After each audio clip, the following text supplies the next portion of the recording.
अघोषित भारनियमनाने नागरिक हैराण. उकाड्यात वीज खंडितीकरणामुळे जीवन विस्कळीत.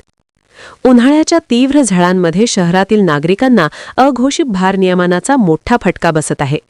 कोणतीही पूर्वसूचना न देता वारंवार खंडित होणारा वीज पुरवठा सर्वसामान्यांसाठी डोकेदुखी ठरत असून दैनंदिन जीवन विस्कळीत होत आहे.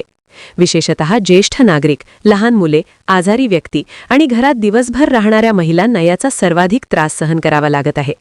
सध्या तापमानात लक्षणीय वाढ झाल्याने उकाडा असह्य झाला आहे. अशा परिस्थितीत पंखे, कूलर, पिण्याच्या पाण्याच्या मोटारी यांसारख्या अत्यावश्यक सुविधा बंद पडल्याने नागरिकांची गैरसोय होत आहे. दिवसा तसेच रात्रीच्या वेळी अचानक वीज खंडित झाल्याने लहान मुलांची झोपमोड होते, तर ज्येष्ठ नागरिकांना उष्णतेमुळे अस्वस्थता जाणवते. परिणामी घरातील वातावरण अधिक त्रासदायक बनत आहे.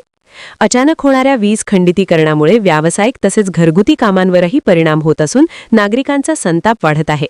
नागरिकांच्या मते वीज पुरवठा खंडित होणार असल्यास त्याबाबत पूर्वसूचना देणे आवश्यक आहे, जेणेकरून पर्यायी व्यवस्था करता येईल. दरम्यान संबंधित वीज वितरण कंपनीने नागरिकांचा विचार करून या समस्येकडे गांभीर्याने लक्ष देणे गरजेचे आहे.